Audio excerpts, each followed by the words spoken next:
কেমন আছেন সবাই? বাঙালির ব্যাঙ্গালোর ডায়েরিজে আপনাদের স্বাগত। তো চলুন এবার আমাদের যাত্রাটি শুরু করা যাক। আজকে আমরা প্রথমে যাব লেপাক্ষী এবং তারপর আমরা যাব আদিযোগী। তো লেপাক্ষী জায়গাটি আধ্যাত্মিক ঐতিহ্যের সাথে যুক্ত এবং অন্ধ্রপ্রদেশে এরকম বহু হিন্দু তীর্থস্থান রয়েছে। এবং শুধু অন্ধ্রপ্রদেশে নয়, দক্ষিণ ভারতের বহু তীর্থস্থান রয়েছে যেখানে আমরা আধ্যাত্মিকের সাথে মিলন দেখতে পাই। তো এই জায়গাটি অন্ধ্রপ্রদেশের অনন্তপুর জেলায় অবস্থিত। আর এই জায়গাটি রামায়ণের জটায়ু, ১৬ শতকের বীরভদ্র মন্দিরের ঝুলন্ত পিলার এবং শিব মন্দিরের জন্য বিখ্যাত। এই জায়গাটি আজ আমরা ঘুরে দেখব, সাথে আপনাদেরকেও দেখাবো।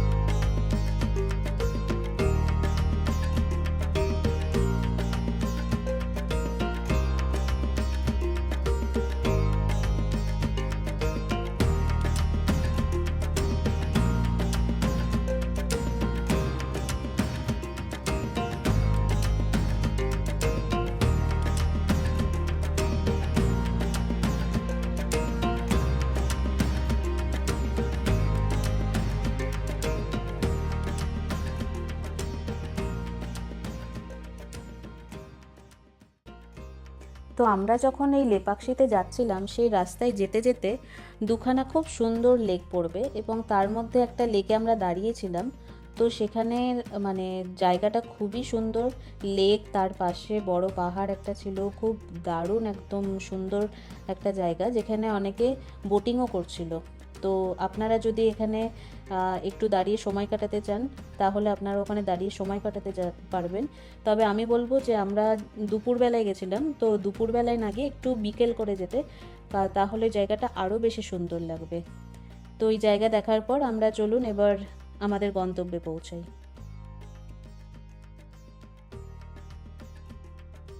তো এখন আমরা পৌঁছে গেছি লেপাক্ষীতে, যে নন্দী টেম্পল আছে সেখানে। তো এখানে সামনে যে মূর্তিটি আমরা দেখতে পাচ্ছি, এটি ২০ ফিট লম্বা এবং ৩০ ফিট চওড়া এবং এটি একটি সিঙ্গেল পাথরে তৈরি। আর এখান থেকেই আপনারা দেখতে পাচ্ছেন যে জটায়ুর উদ্দেশ্যে এখানে যে একটি থিম পার্ক আছে, সেই থিম পার্কটি এখান থেকে দেখা যাচ্ছে। তো ওখানেও আমরা যাব আর আপনাদেরকে দেখাবো ওই জায়গাটিও।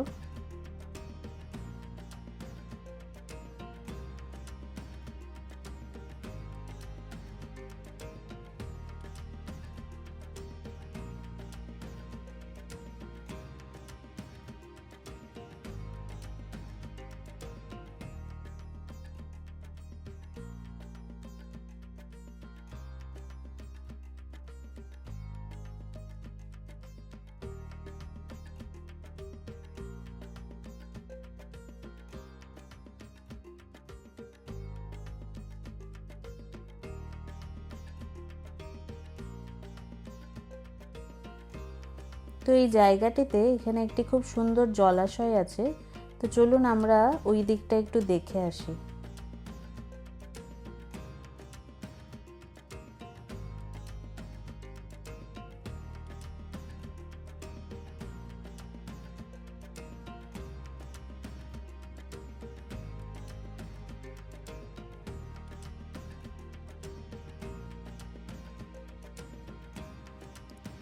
তো এই জলাশয়টিতে আমরা আগে যখন এসেছিলাম বর্ষাকালে, তখন খুব সুন্দর পদ্মফুল ফুটেছিল, যেটি এখন নেই।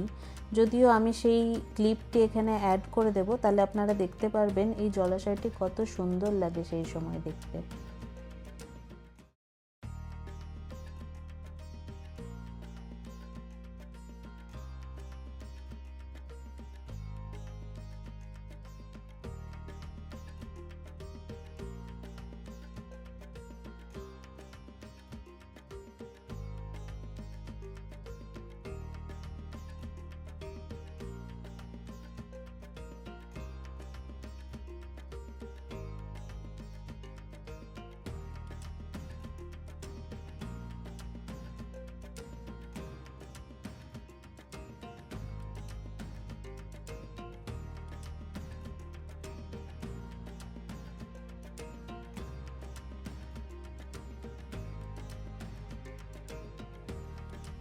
তো আমরা এখন পৌঁছে গেছি যে জটায়ু থিম পার্ক আছে সেখানে।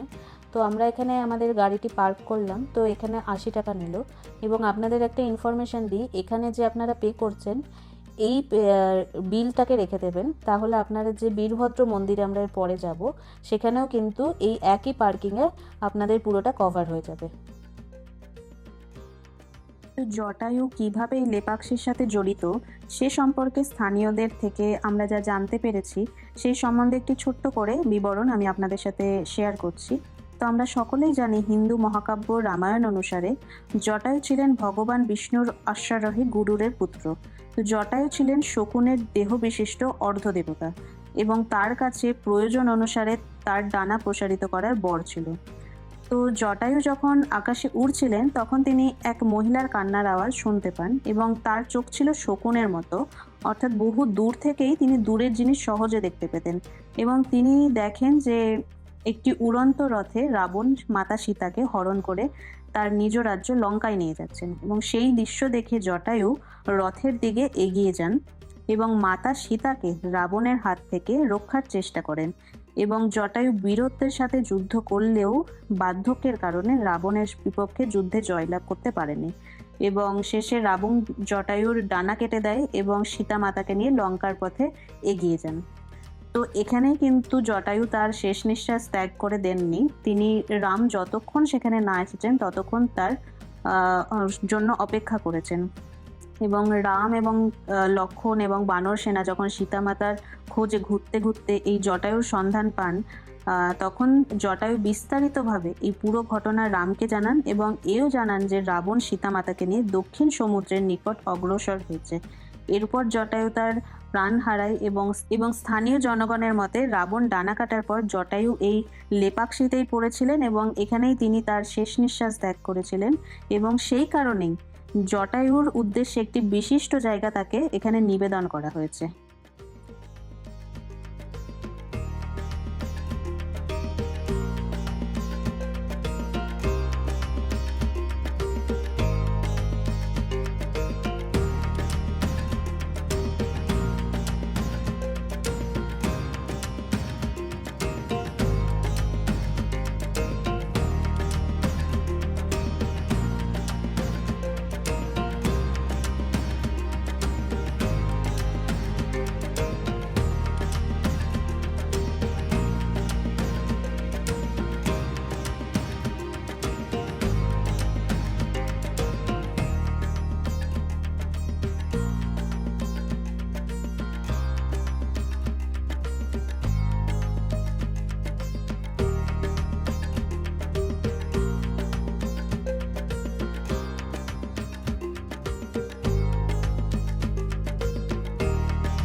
তো এখন আমরা উপরে উঠে চলে এসেছি এবং ওপর থেকে আপনারা দেখতে পাচ্ছেন যে এই জায়গাটির ভিউ খুব সুন্দর। এখান থেকে গোটা শহরের যে ভিউটি আছে খুব সুন্দরভাবে দেখা যায়। তবে একটি কথা বলবো যে এখানে কিন্তু ওঠার জন্য বেশ কিছু সিঁড়ি আছে।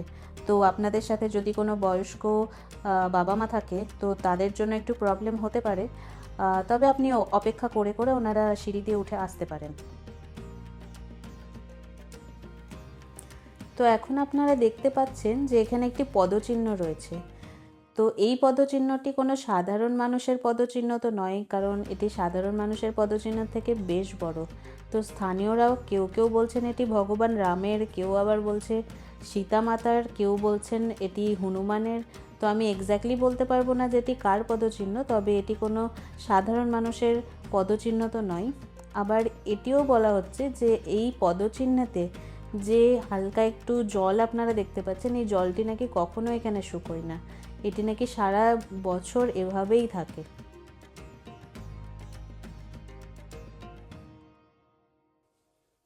তো আরেকবার দেখুন আপনারা এখান থেকে সিটি ভিউটা, খুব সুন্দর একটি জায়গা এবং খুব সুন্দর সামনের সব কিছু দেখতে লাগছে, অপূর্ব। তো আজকের ব্লগটা আমরা এখানেই শেষ করলাম। এরপরে আপনাদের বীরভদ্র মন্দির আর আদিযোগী নিয়ে যাব। ততক্ষণের জন্য আপনারা ভালো থাকবেন আর আমাদের চ্যানেলটি সাবস্ক্রাইব করে আমাদের পাশে থাকবেন।